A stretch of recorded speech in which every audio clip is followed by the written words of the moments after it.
உள்ளாட்சி தேர்தலுக்கான வேட்புமனு தாக்கல் நிறைவடைவதை ஒட்டி மாநில தேர்தல் ஆணையர் சீதாராமன் செய்தியாளர்களை சந்தித்து வருகிறார். அதன் நேரடி காட்சியினை இப்பொழுது பார்க்கலாம். முதற்கட்டம் தேர்தல் நடவடிக்கைகள் இன்று 5 மணியோட முடிவுறுகிற நிலை.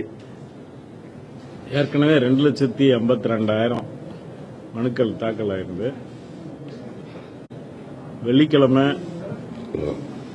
சனிக்கிழமை 1,65,000 ஒரே நாள்ல.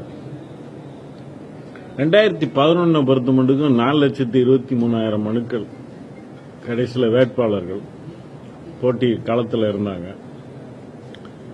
1.25 லட்சம் அந்த ரேஞ்சில் ஒரு நாளைக்கு தாக்கலாவதற்கு அலுவலர்கள் தயார் நிலையில் இருக்காங்க. இன்னைக்கு கூடுதலா காவல்துறை பாதுகாப்பு எல்லா இடத்துக்கும் போடணும்னு சொல்லியிருக்கோம். இதுவரைக்கும் வேட்புமனு தாக்கல் எந்த விதமான புகார் இல்லாம போயிட்டு இருக்கு. போதுமான கால அவகாசம் இல்லை அப்படின்னு சொல்லி சில பேர் நிருபர்கள் கேட்டாங்க போன இந்த செஷன்ல. 2011 தேர்தலை பொறுத்த மட்டுக்கும் காலையில 11 மணிக்கு வேட்புமனு வாங்க ஆரம்பிச்சு 3 மணியோட முடிச்சிருவாங்க. டெய்லி 7 நாள் அவகாசம்.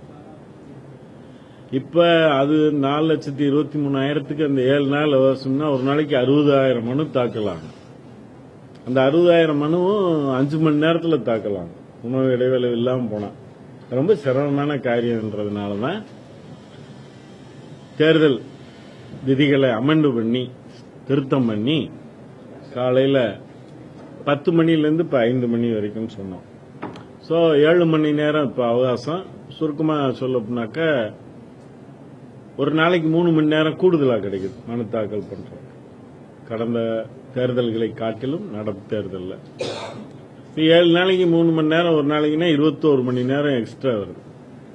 அது 3 நாட்களுக்கு சமம், முழு நாட்களுக்கு சமம். 7 நாள் தாக்கல் பண்ற 10 நாள் பண்ண மாதிரி எஃபெக்ட் இன் எஃபெக்ட்.